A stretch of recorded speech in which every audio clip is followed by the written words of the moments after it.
Allahumma salli wa sallim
ala ngaji banyak. Nabi Isa itu kalau orangnya ceria sekali. Pernah ditegur sama Nabi Yahya. Mali aroka dohikan ka'annaka amin tamin makrillah. Saya melihat kamu kok selalu senyum ceria, seakan-akan tidak ada adabnya Allah. Terus Nabi Isa balas ke Yahya, Mali aroka abisan ka'annaka ayistamin rahmatillah. Kamu kok merengut terus, koyok ning donya ora ana rahmat. Jadi kamu milih mana? Senyum terus apa merengut terus? Partainya hanya dua, Nabi Yahya sama Nabi Isa. Jadi khazanah itu banyak. Untuk melawan penyakit itu ketakutan itu bahaya, karena bisa mengganggu imunitas tubuh. Orang harus percaya diri, harus pede. Meskipun harus hati-hati, tapi harus tetap pede. Dengan demikian imunitas tubuh kita terjaga.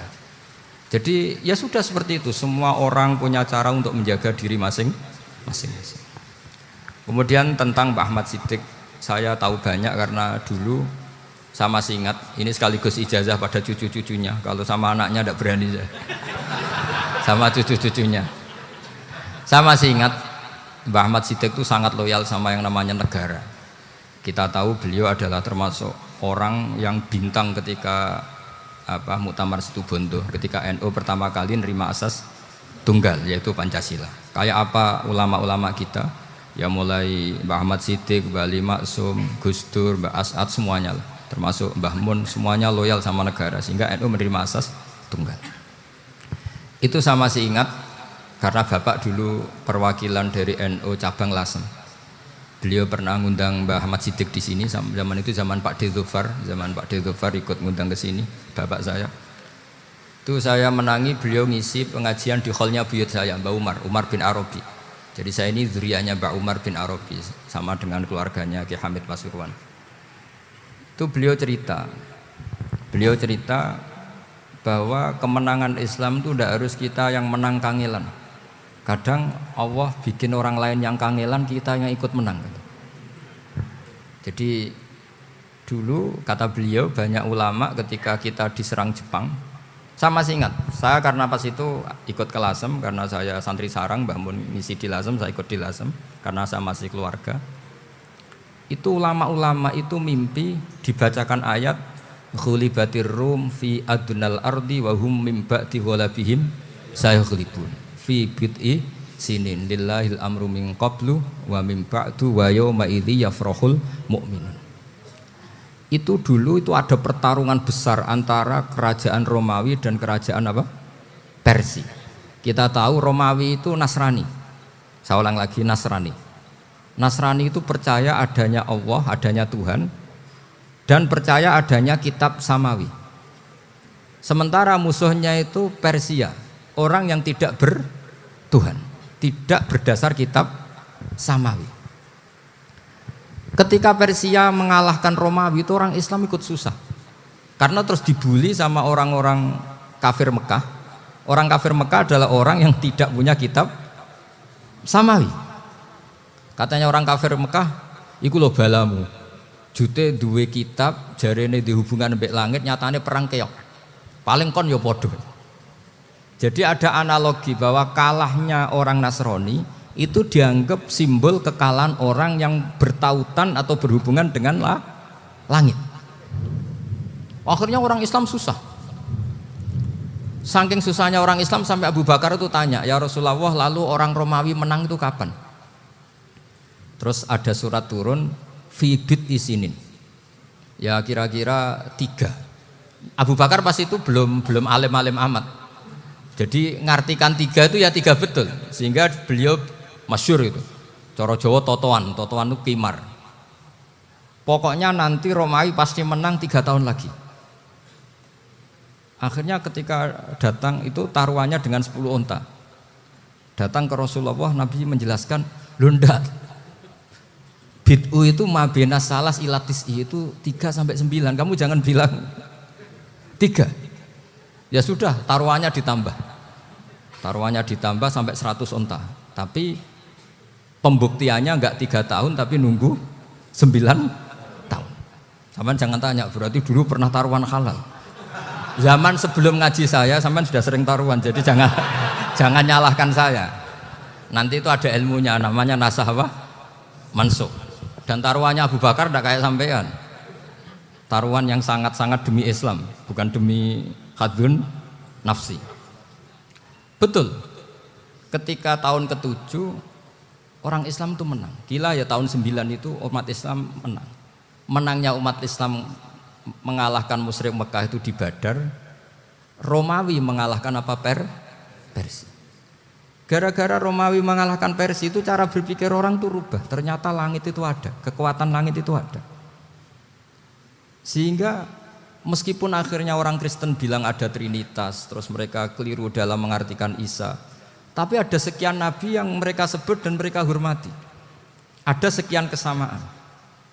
Sehingga dalam Islam, saya ulang lagi, dalam Islam, andai kan disuruh milih orang komunis sama orang Nasrani, Islam tentu sama-sama kerjasama, milih sama yang Nasrani, karena ini ahli kitab, kerjasama loh, bukan milih menjadi Nasrani.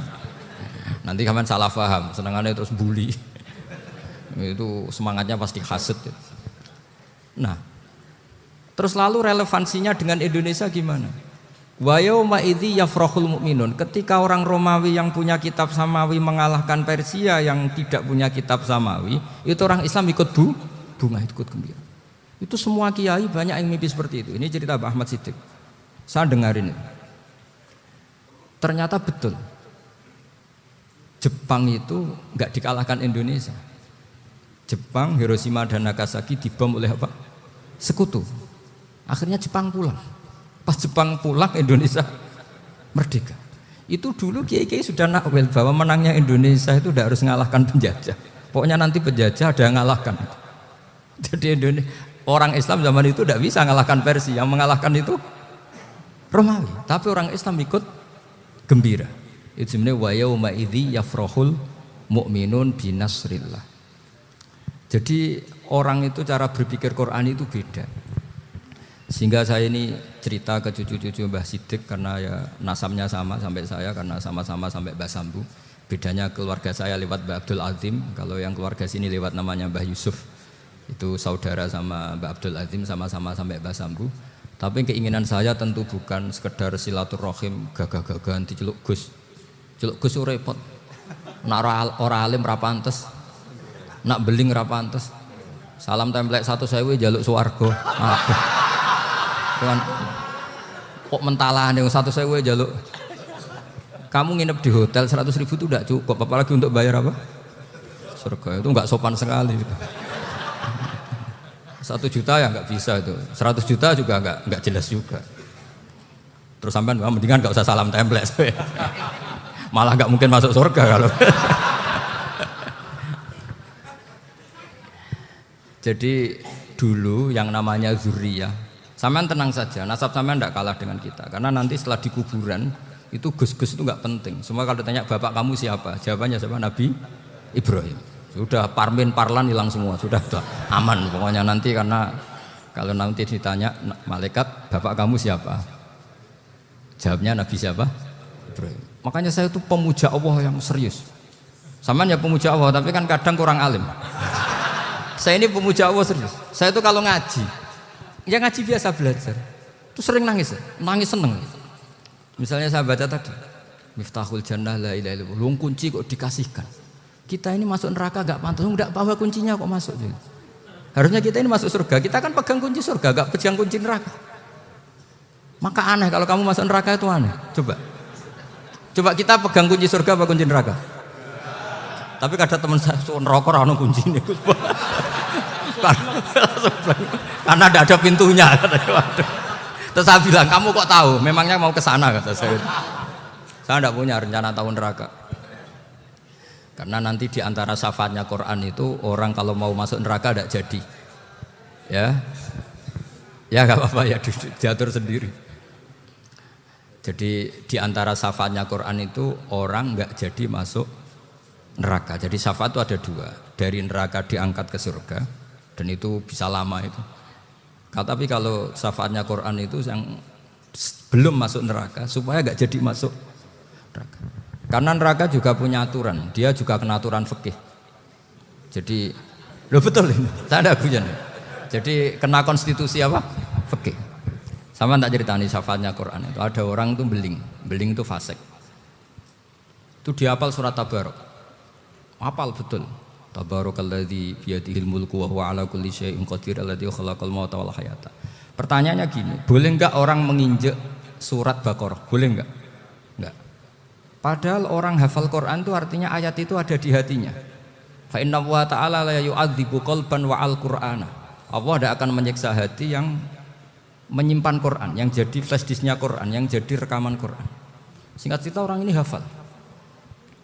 Pas ketemu Mungkar Nakir prosedur kan, ini orang fasik mau diantemin sama Mungkar Nakir.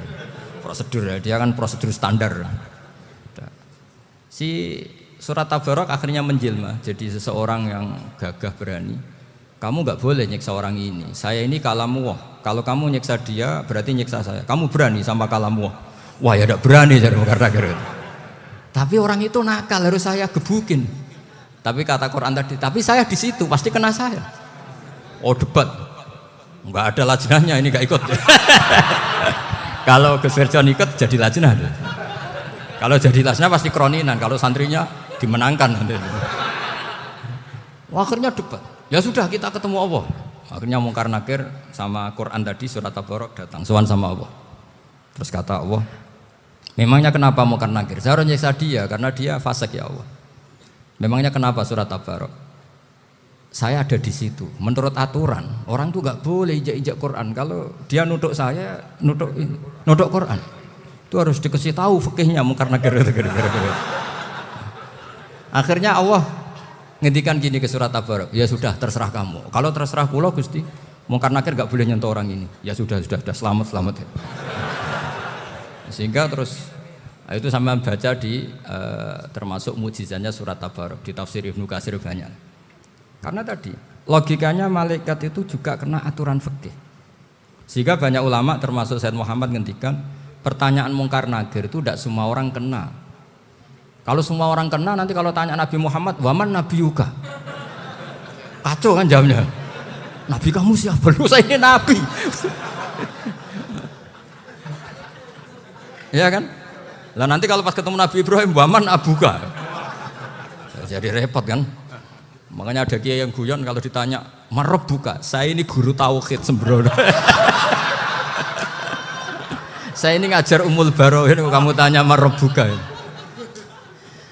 Masyhur itu keramatnya Imam Malik itu. Ada Ashabu Malik, rajulun min ashabi Malik.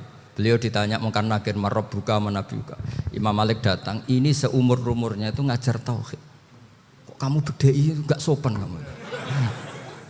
Dan kita berharap barokah sampean ngaji nanti itu. Yes. Malaikat itu anak sungkane gitu. Jadi itu ada. Dan saya meskipun guyon itu serius. Bedanya orang alim sama ndak itu di situ. Kalau orang alim itu guyon itu masih bener, masih serius. Coba saya bacakan ayatnya. Ala inna auliya Allahi la khaufun alaihim wa lahum yahzanun. Terus lahumul busyra fil hayatid dunya fil akhirah. Artinya kalau mungkar nangkir dengan penampilan garang gitu, berarti ada ketakutan apa enggak? Ada. Padahal ciri utama walinya Allah tidak ada ketakutan. Makanya itu termasuk dalilnya Sayyid Muhammad. Tidak semua orang alami seperti itu karena wali-wali itu la khaufun alaihim wa lahum yahzanun. Wah anak kiai ketemu karena kerja buat tidur wedek. Iku dreseke ora kok pertanyaan itu. Nak konan santri piye? Lho isen wis kiai dihanjuti mungkar nakir. Malu gak kira-kira? Mesti pelengane konan santri piye? Nak jawabannya gampang karena pernah ngajar tauhid. Makanya Sayyidina Ali ini cerita ini ada di kitab Nurul Dholam. Sama lihat di kitab Nurul Dholam karangannya Syekh Nawawi Banten. Itu Sayyidina Ali itu ya, andekan orang biasa mungkin ya agak-agak hasut, tapi ini wali gak boleh kamu katakan hasut. Dia itu mangkal sama Umar. Orang kok setiap orang pernah dibentak. Apa dia berani bentak mungkar nakir? Penasaran dia. Bagaimana kerengnya Umar itu berlanjut enggak gitu kira-kira. Akhirnya minta, ya Allah saya minta kasyaf. Ya karena yang minta Sayyidina Ali karena mau wajah dituruti sama kasyaf. Dilihat Sayyidina Umar pas meninggal itu. Jadi hasud itu ya kadang penting asal baik. Loh betul bahasa Kanjeng Nabi kadang la hasada illa fisnaten. Itu Nabi bahasakan ya hasad. Gus Verson saja yang nafsirkan ghabthah. Itu kan gaya-gayanan sebagai ulama. Aslinya Nabi ngendikannya itu la hasada illa fisnaten. Ulama yang ganti itu namanya ghabthah. Wong Nabi sendiri nyebut hasad kok kamu tafsiri ghabthah. Ya hasad ya hasad. Udah enggak usah ditakwil-takwil pokoknya gitu. Kalau sampean enggak percaya enggak apa-apa. Kok gitu aja kok repot. Karena sampean enggak percaya kemungkinannya dua. Satu enggak ngerti. Dua sama-sama alim. Kan dari awal kalau sama-sama alim kan laisa li alimin ayuqallida aliman akhir. Kita enggak perlu saling mengikuti. Ngapain hasud? Biasa aja. Akhirnya Sayyidina Ali kasar. Pas Umar bangun, setelah mati kan bangun, setelah meninggal bangun. Mungkar nakir datang dengan perang yang sangat garang. Itu digambarkan Sayyidina Ali matanya itu kal kidril ghali. Kayak apa? Kendil yang apa? Mengangang. Wah, seru. Sayyidina Ali senang, paling takut ini Umar. Senangnya bukan main. Wah, ini mesti takut Umar. Biasa. Ternyata enggak, Umar malah bangkit. Woi, mungkar nakir ya. Kamu tahu menghadapi siapa?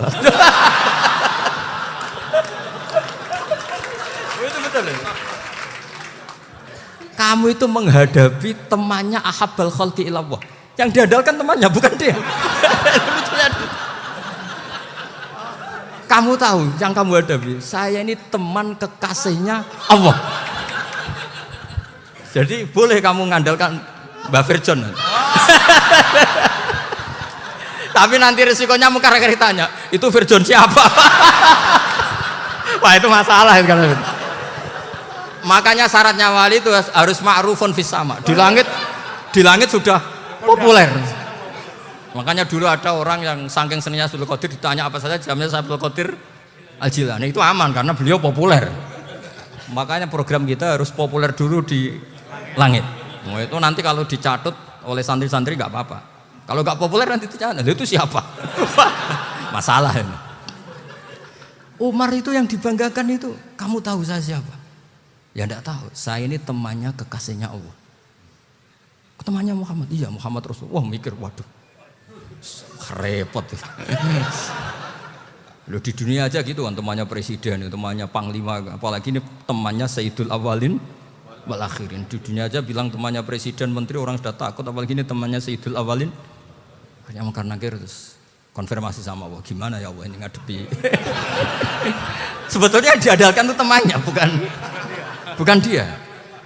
Wah, akhirnya sama Allah dibilang ya bu, ya sama seorang seperti itu bu yang sopan. Terus semenjak itu mungkar nakir itu nggak selalu berpenampilan seperti itu, sangar sih. Jadi semoga itu konsisten sampai nanti. Jadi kamu kalau ingin nggak takut mungkar nakir jadi wali dulu. Karena sarannya tadi hanya wali sing la khaufun alaihim wa lahum yahzanun lahumul busyra fil hayatid dunya fil akhirah.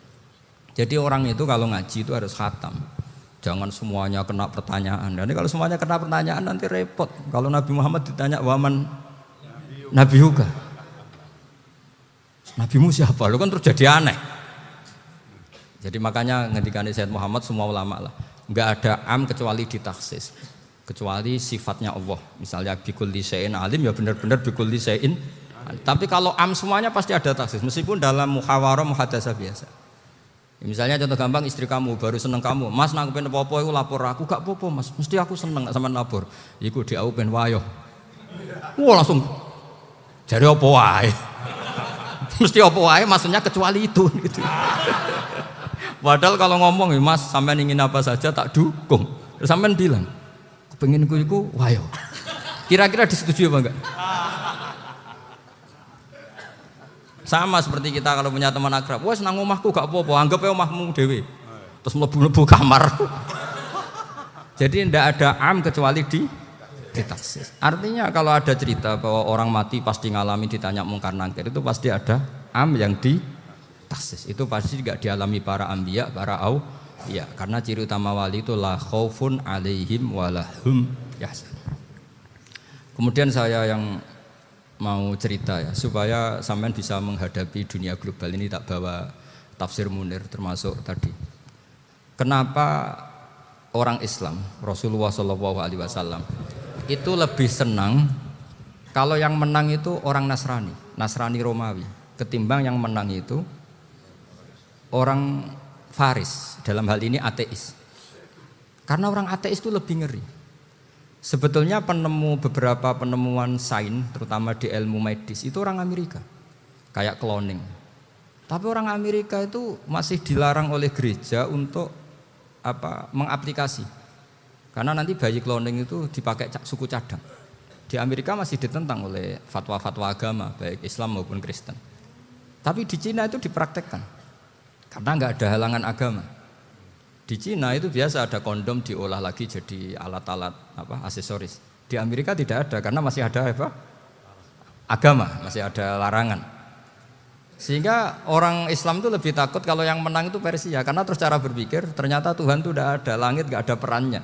Jadi ketika yang menang Nasrani masih berpikir itu pertolongan Tuhan, meskipun mungkin cara mengatakan Tuhan beda dengan kita.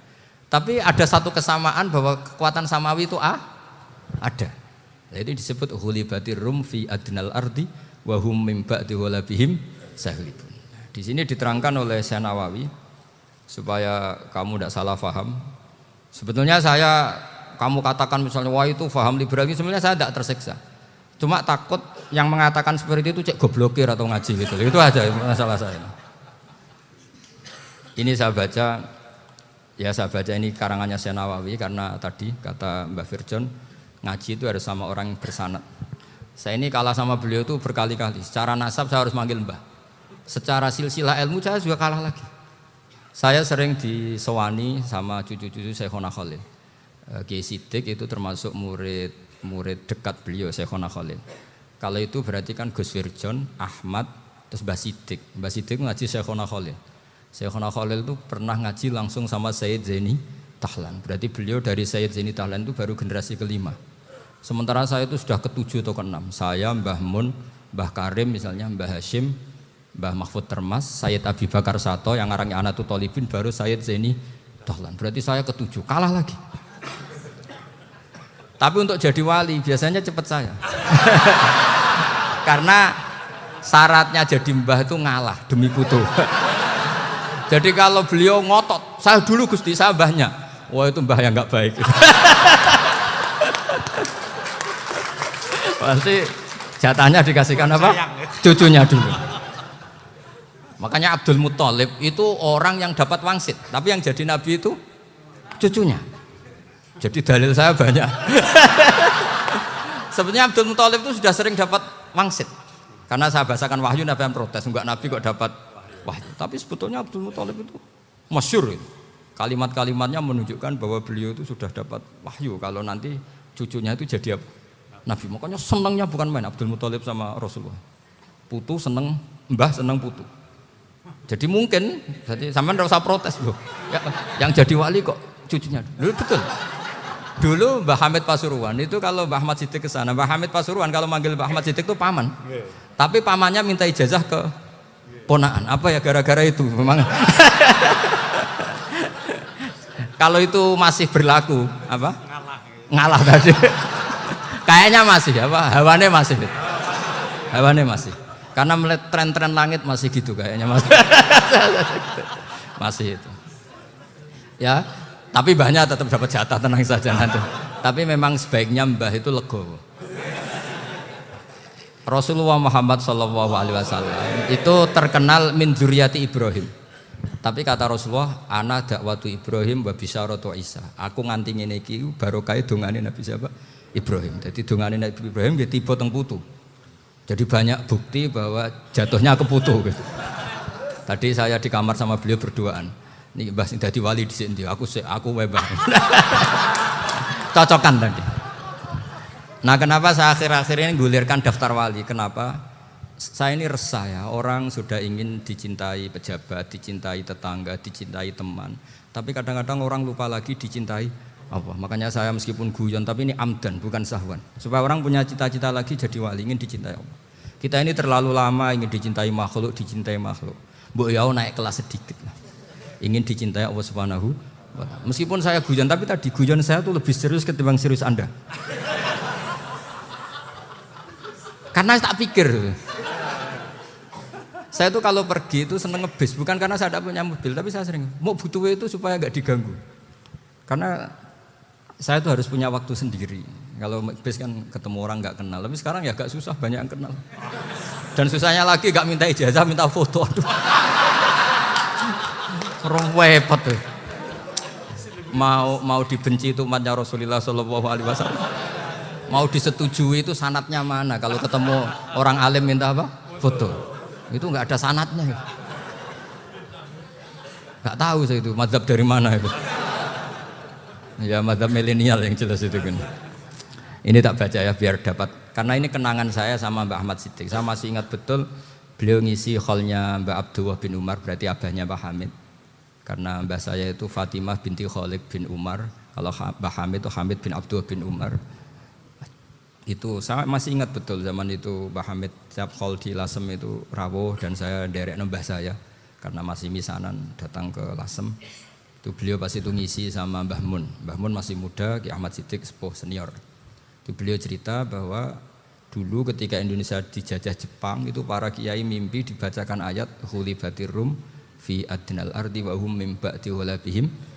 Terus ada kiai yang tanya, takwilannya gimana? Ya nanti Jepang pulang bukan karena kita yang mengalahkan, tapi Jepang ada yang mengalahkan sendiri, meskipun tidak kita.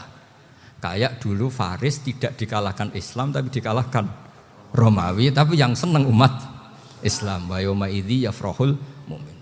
Itu luar biasa ulama-ulama kita. Delalah kejadiannya Indonesia seperti itu. Yaitu kita tidak mengalahkan Jepang, tapi Jepang pulang sendiri karena dikalahkan apa? Sekutu. Ya ini saya baca. Ini tidak usah dicek bacanya benar apa enggak, sudah aman apa? Aman. Karena kalau saya salah itu ya sengaja. Artinya ya sengaja saja. Ya biasa maksudnya. Saya kemarin ngisi di Pondok Peloso, di Pondok Al Munawir Jogja. Salah itu ada dua. Ada salah memang benar-benar salah. Itu enggak apa-apa, bisa dimakfu. Karena mesti sangke wong goblok salah yang terus itu. Ada salah bawaan ilmu, itu repot tuh dadaninnya. Karena misalnya kita yang biasa belajar qiraah asabah wayah sibuhu, mesti diulang lagi wayah sabuhu. Karena qiraahnya Imam Asim itu hasibah yah sabu bifathis sin. Sementara kita kalau ngaji kitab kulino yahsibu. Sehingga kita yang biasa belajar sabah itu kalau baca kitab itu kayak orang bingung. Kadang-kadang yang ngaji juga bingung. Gus Pak mocok di bulan pelin. Ya tepat-tepatan. Ada yang mengatakan Gus Pak bingung. Ada yang mengatakan Gus Ba alim alamah, ya tepat-tepat nasib tadi. Karena memang ya sab'ah memang seperti itu. Misalnya kufuan itu Imam Asim baca kufuan. Tapi beliau punya murid namanya Syu'bah, itu kalau baca kuf'an. Makanya kita itu, ini kan khataman Quran ya, jadi saya menyinggung sedikit tentang qiraah sab'ah. Tadi beliau juga sudah tak kasih kitab saya Hifdzuna Lihadal Mushaf. Sama tak ajari latihan sab'ah, memang angel ya. Makanya yang nggak bisa itu wong pinter. Sudah tahu angel ya nggak usah diteruskan kan. Orang menghindari barang angel itu pinter apa goblok? Pinter. Berarti wong goblok pinter. Saya tuh makanya sama orang goblok tuh respect. Jadi orang alim tuh angel apa gampang? Angel. Menghindari barang angel pinter apa goblok? Loh, orang menghindari barang angel pinter apa goblok? Pinter. Berarti wong goblok pinter. Jadi saya sama orang-orang goblok itu respect. Sudah tahu jadi orang alim angel ya barang angel ya harus dihindari. Makanya saya ini insya Allah umatnya Nabi yang termasuk yang terbaik. Amin. Karena mencintai umatnya Nabi termasuk yang goblok. Wah, itu udah gampang itu. Ya, karena tadi udah tahu ya. Seperti itu loh orang naik panjat pinang. Itu yang naik karena ingin hadiah. Yang nonton sudah tahu wah licin kok dinaikin mau keplodok ya. Tapi orang sepakat yang nonton juga pinter karena sudah tahu ribet kok. Tuku yang pasar kena lah opo mana. Sama juga gitu. Ngalim tafsir angel, ngalim fikih angel. Tak karek ngaji ngerekam kan gampang. Itu pinter apa goblok? Pinter. Iya. Makanya kula niku mbok burohno ngono tok. Saya tadi dinasihati Mbak Virjon, muga-muga hati saya selamat. Saya itu meskipun kata orang banyak, muhibin saya banyak, tapi saya insya Allah tidak riak. Saya itu pakai kitab namanya Tasbidul Fuad, itu karangannya Said Abdul Haddad. Ketika beliau punya muhibin banyak ditanya, bagaimana ya Habib Anda menjaga hati Anda? Jamnya Said Abdul Haddad itu unik. Innama azzamu Allah. Mereka itu sebenarnya menghormati Allah. Cuma butuh sarana, dan itu saya. Jadi saya tahu sampean semua itu mencintai Quran, mencintai sunnah Rasul, mencintai hadis-hadis Rasul. Cuma sampean kan karena nggak paham, terus manfaatkan saya. Jadi sebenarnya saya ini korban. Korban. Jadi saya mau riak gimana? Korban kok mau. Bangganya di mana tuh? Coba sampean misalnya ngaji tafsir, belajar sendiri kan susah. Terkibnya susah, maknanya susah. Bahkan beli kitabnya kadang nggak kuat. Loh, untuk jadi alim tafsir itu kan harus beli kitab. Loh, saya sering belajar kitab itu jutaan. Tafsir Tobari, saya pernah beli kitab Fakhrur Razi itu berapa coba? 27 jilid. Karangannya Fakhrur, belum karangannya ulama modern, Imam Sa'rawi. Itu berapa jilid? Itu jutaan. Saya kemarin juga dihadiahi kitab Pak Quraish Shihab namanya Faidul Bari fi Syarhil Bukhari. Pak Quraish Shihab yang terkenal. Dia sering diskusi sama saya. Saya ngasih hadiah beliau ngasih hadiah saya. Wah, itu harganya enggak kuat. Dadak kuat kadang di Indonesia enggak ada coba. Dan sama orang hebat menghindari kesulitan itu.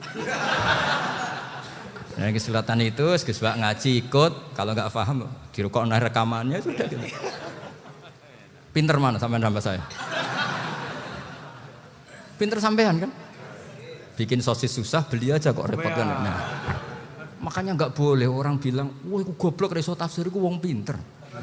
Makanya nanti kalau saya ketemu Nabi tidak termasuk orang yang mentahkir orang Islam. Kafa bil mari isman ayah kira akhahul muslim. Jadi cukup orang itu dosa kalau menyepelekan orang Islam. Termasuk darani sampean goblok itu dosa. Caranya enggak darani goblok ya tadi di logika tadi. Alim itu angel. Ngendari angel itu pinter. Berarti wong bodoh. Pinter ya sudah gitu. Tapi tetap bodoh. Tapi ini satu cara untuk saya respect gitu. Coba orang yang ngaji tafsir saya banyak, mungkin ribuan. Itu sebetulnya mencintai Quran. Karena Quran adalah kitab suci yang panduannya umat Islam. Sangat mencintai Quran. Terus kemudian mereka nggak paham. Terus mencari orang yang memahamkan. Burohno lah cara Jawane ini. Terus keren saya itu di mana coba? Lah terus mereka kurang ajarnya gini, kalau paham itu ya alhamdulillah paham. Weh nak ngaji Gus Bae ngono tok. Tapi nek ora paham, ora nyalano akal ya. Mari Gus Bae nerangno cepet mulane gak paham. Ora kok nyalano teke sing lelet. Oh itu kan Masya Allah, naudzubillah. Sebetulnya tingkat kurang ajarnya tinggi Gus sebenarnya. Jadi kalau nggak paham itu kadang nggak nyalahno uteke. Kayak mau misalnya, wah mari mikir aja jelas. Padahal misalnya jelas orang mesti paham bodoh ya. Paham ya? Jadi kata Said Abdul Haddad, innama azzamu Allah. Sebenarnya mereka itu sangat menghormati Allah. Makanya kita nggak perlu mengatakan wasilah itu kafir, nggak akan. Karena orang tawasul sama Rasulullah itu ingin dapat ridhonya Allah lewat orang yang dicintai Allah. Kita mencintai wali sebenarnya, wah itu kekasih Allah. Kita mencintai itu karena mencintai Allah. Sama seperti gini, Kamu mencintai kangkung apa enggak? Sebenarnya sama sekali enggak. Tapi kamu ingin sehat, ada asupan gizi. Kamu ingin tubuh kamu sehat, butuh asupan gizi. Kemudian kamu makan kangkung. Apa terus kamu cinta kangkung kan enggak? Cinta kesehatan kamu sama. Orang yang mencintai saya sebenarnya ingin kepuasan rohani. Saya kan termasuk kiai yang torekonya gampang. Ini swarga kan akhirnya penggemarnya banyak. Coba kalau kamu neraka. Wah, jadi sebetulnya Anda mencintai kepuasan Anda sendiri. Nah, saya ini korban. Makanya untuk masuk surga cepat saya. Korban itu cepat. Da'watul mazlum la turaddu kan gitu. Laisa bainahu wa bainallah hijab. Jadi saya kalau donga langsung seret langit. Karena mazlum. Saya sinau tafsir itu, Pak, sampean bayangkan ada tafsir itu sudah 27 jilid. Sekarang Fakhrul Razi itu bulatnya bukan main. Karena dia ahli filsafat. Bulatnya Masya Allah. Sudah gitu sinau Jalalain kadang dikomen oleh Sawi. Sudah kita percaya Jalalain boleh dibully Sawi. Percaya Sawi dikandani, oh iku Maliki rasafi, ribet. Sudah gitu sinau Qurtubi, sinau tafsir Tobari itu susahnya. Belinya susah, belajarnya susah. Padahal saya punya keluarga, punya istri, punya anak. Bayangkan kalau istri saya rewel kayak istri sampean. Wah itu, tapi alhamdulillah enggak. Sama sekali enggak. Allah sudah milihkan, wah ini bahaya kalau punya istri rewel. Imam Sibawai itu kitabnya banyak, tapi yang terbukukan hanya kitab Sibawai. Karena beliau kalau sudah belajar lupa istri. Hanya pas beliau di pasar, kitabnya dibakar semua sama istrinya. Karena dianggap saingannya. Ternyata yang dicerai tidak kitabnya, malah istrinya. Itu Imam siapa? Sibawai. Tapi alhamdulillah kitab saya nggak terbakar, aman. Saya teruskan ya. Jadi untuk menjaga riya dilatih innama azzamu Allah. Sebenarnya mereka itu menghormati Allah. Sehingga wasail-wasail itu sebenarnya nggak pernah jadi subjek pelaku utama, enggak. Tetap Allah. Sebab itu kata Sayyid Muhammad, kamu kok mengatakan wasilah itu kafir itu gimana? Ketika innallaha qad ba'atsa lakum taluta malika. Talut itu ya manusia. PD-nya itu apa? Inna ayata mulkihi ayyatiyakumut tabut fihi sakinatum mir rabbikum wa baqiyatum mimma taraka alu Musa wa alu Haruna tahmiluhul malaikah. Jadi beliau PD itu kalau bawa sunduk semacam peti sakti, sing di situ ada baqiyatum mimma taraka alu Musa wa alu Haruna tahmiluhul malaikah.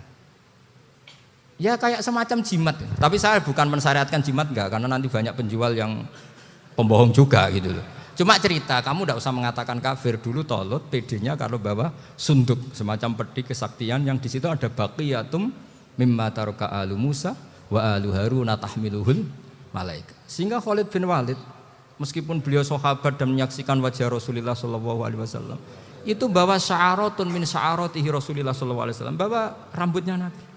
Perang kemana-mana itu diletakkan di pecinya. Nanti sama tanya lagi, masa pakai peci Khalid bin Walid ini? Wah panjang itu sampean itu repot. Sampean tak warai ngaji usul fikih. Usul fikih itu kalau ngaji itu ada istilah tangkihul manat. Ini mesti ini wilayah yang kita bisa berdebat sama Mbah Firjon. Dulu itu musuh saya karena saya makili Anwar, beliau makili Peloso. Tapi tahu-tahu kalah tua terus saya mengundurkan diri. Di fikih itu ada istilah, ada tangkihul manat, ada tahqiqul manat, ada tangkihul manat. Tangkih itu kira-kira gini, lafadz hadis itu dibuang sekian. Untuk tahu bahwa itu madarul hukmi. Misalnya gini, tak beri contoh paling gampang. Sama harus paham, kalau nggak paham nggak pinter-pinter. Ja'a a'rabiyun ila Rasulillah sallallahu alaihi wasallam. Ya karena ini menghormati Mbah Ahmad Siddiq, beliau orang alim. Jadi ngaji ini tetap ada suasana alim. Ya harus ada suasana alim. Nggak perlu jadi orang alim tadi susah. Sudah ngedari susah itu pintar. Sudah itu aja. Jadi orang alim susah, ngedari barang susah pintar. Berarti orang tidak alim pintar. Nah, meskipun tetap sudah itu pegangi sampai mati nanti. Loh, jadi orang alim itu repot. Itu kata Imam Ghazali, kalau orang alim kalau mau masuk surga itu sama Allah nggak boleh. Kif, kamu nggak boleh langsung masuk surga. Coba cari umat kamu, syafaati dulu. Lah saya takut nyari sampean nggak bisa kembali. Saya tidak punya rencana itu. Pokoknya mau masuk. Boleh sampean kuaduan. Aduan balik raroh dewe, wah repot nanti saya. Berat jadi orang alim itu berat. Ya saya teruskan ya. Ada tangkihul manat. Ja'a a'rabiyun ila Rasulillah sallallahu alaihi wasallam. Faqala ahlaktu wa ma ahlakaka qal waqa'tu imraati fi nahari Ramadan. Ya cita-cita saya ini rusak ya Rasulullah. Kenapa? Karena saya menjima istri saya fina hari Ramadan. Terus kata Nabi, kamu harus bayar kafarah. Napa Nabi kafarah? Puasa 2 bulan. Wong baru 1 hari aja terjadi gitu kok disuruh puasa 2 bulan. Ya tidak kuat ya Rasulullah. Baru berapa hari saya puasa aja kecelakaan seperti itu. Apalagi kalau sampai 2 bulan. Tidak ya Rasulullah. Ya sudah kalau gitu kamu pertama ngasih makan apa? Itku rokobah kan pertama merdekakan budak. Tapi kan sekarang nggak ada budak makanya terus sekarang langsung puasa. Wah ini nggak bisa semua. Ya sudah ngasih makan orang 60. Kasihkan siapa ya Rasul? Ya orang fakir. Saya ini paling fakir. Di kampung saya ini orang paling fakir. Jadi mulai dulu orang fakir itu hubungan suami istri itu paling lancar mulai dulu. Makanya orang fakir itu anaknya banyak. Karena hiburannya hanya itu. Wong Ramadan aja. Coba mau ke ATM nggak punya uang, mau antri di bank nggak punya, mau apa coba? Itu mulai dulu. Ini sanatnya mutasil. Wah, akhirnya sudah sanksinya kan tadi ya itqu raqabah atau puasa 2 bulan berturut-turut atau ngasih makan 60 orang miskin. Lalu kata ahli usul fikih, kata A'rabi dibuang, nggak menjadi catatan hukum. Orang kota pun kalau melakukan itu juga kena sanksi yang sama. Imro'atau juga dibuang. Andai kan itu dilakukan untuk amatnya juga ketentuannya sama. Nah sekarang perdebatan antara Imam Syafi'i dan Imam Malik begini. Sekarang pertanyaan gini, jima istri itu hukumnya boleh apa haram? Boleh kan? Lalu kalau ada orang tanpa udzur kemudian makan siang-siang, cara Imam Malik hukumnya sama, harus kena sanksi yang sama. Karena sama-sama hadku hurmati Ramadan bi ghairi udzrin syar'iyyin. Sama-sama merusak hukum Ramadan tanpa udzur syar'. Lu jima itu tidak zina. Kan hukumnya jaiz. Nah, sekarang makan hukumnya jaiz, harusnya juga kena ketentuan yang sama. Cara pikirannya Imam Malik. Nah, alhamdulillah Imam Syafi'i enggak setuju. Wah, cara setuju repot. Bahkan orang-orang Syafi'i sudah punya khilaf, kalau gitu minum dulu. Biar enggak kena. Iya, biar iftarnya pakai minum. Setelah minum baru jima kan.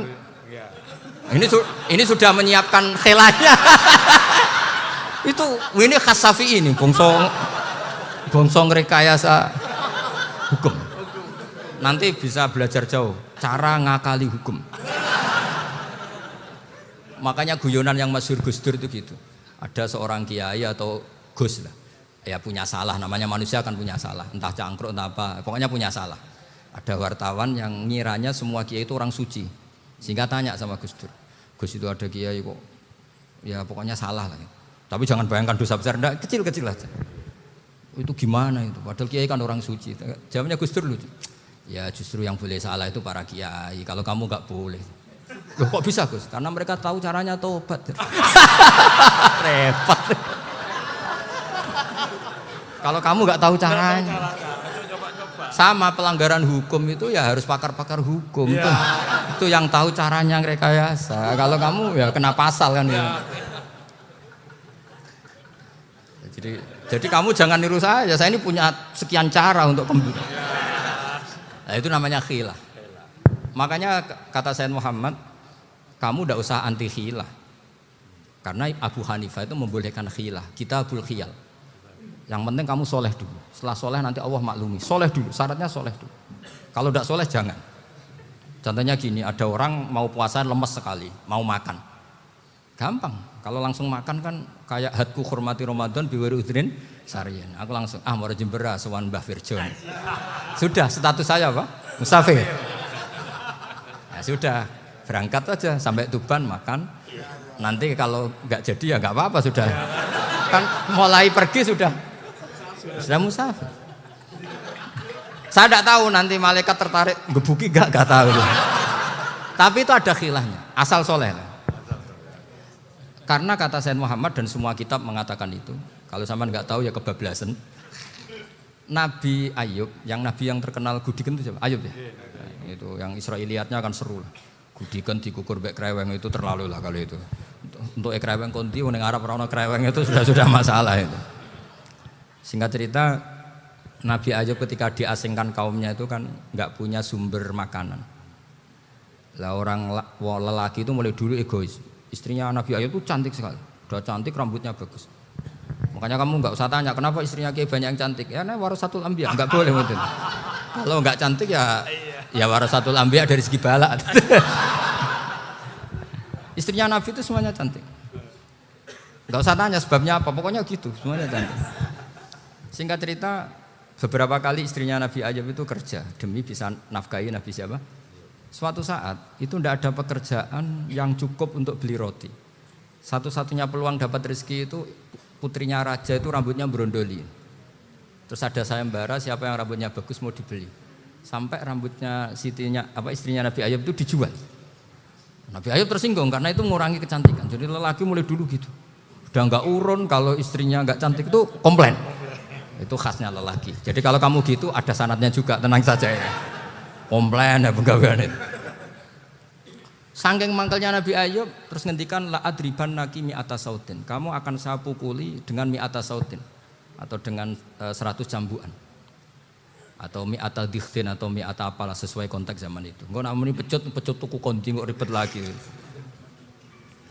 Singkat cerita akhirnya ketahuan bahwa istrinya menjual itu demi Nabi Ayub. Allah nggak ridho kalau kekasihnya yaitu istrinya Nabi Ayub wis perjuangan kayak gitu malah kena hukuman. Tapi Allah juga nggak ingin kekasihnya yang bernama Ayub melanggar sumpah. Padahal beliau sudah sumpah wallahi demi Allah nanti tak pukul dengan 100 kali. 100 kali dengan lidi lah misalnya, contoh yang gampang itu lidi. Akhirnya sama Allah dikasih satu solusi. Wa khud biyadika dikhtan fadrib bihi wala tahnas. Ya sudah, lidi itu ikat jumlahnya 100. Terus pukul sekali saja. Anggap saja sudah 100. Iku pangeran sing wari ngakali ngono iku pangeran.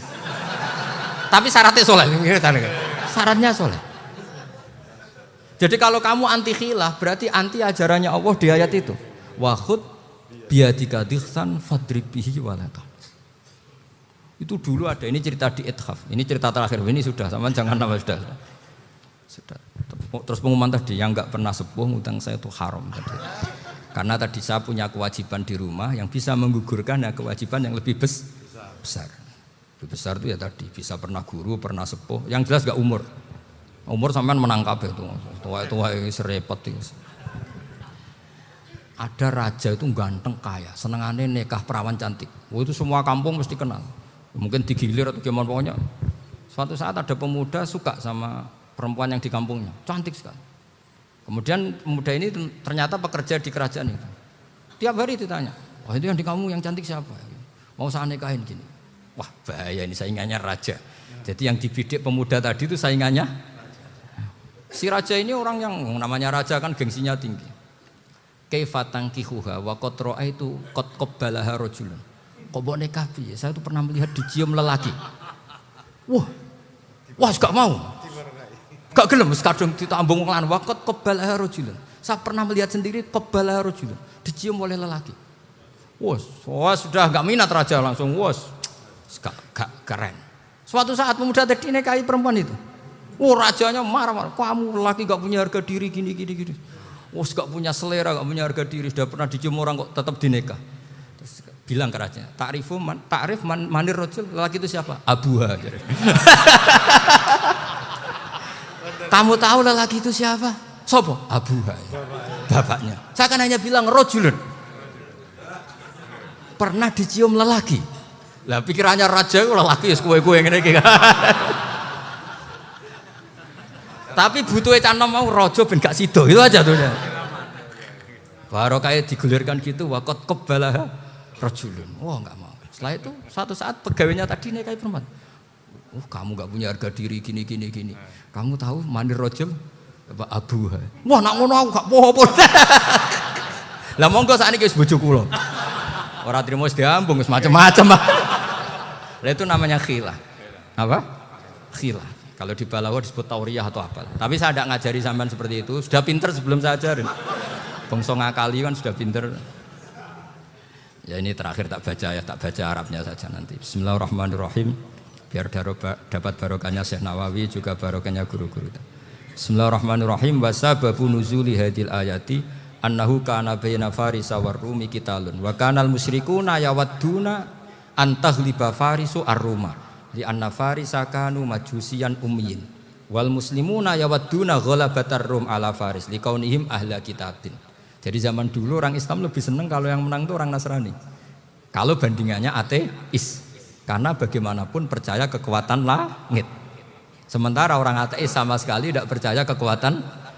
Apapun bedanya kita dengan Nasrani itu ada kesamaan, yaitu percaya adanya kekuatan langit. Sehingga ketika orang Romawi kalah itu orang Islam ikut susah.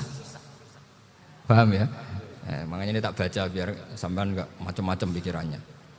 Fab'atha Kisra saat terusnya, ya pokoknya seperti itu. Akhirnya Rasulullah SAW berdoa lebih senang yang menang itu Rom karena ahli kitab.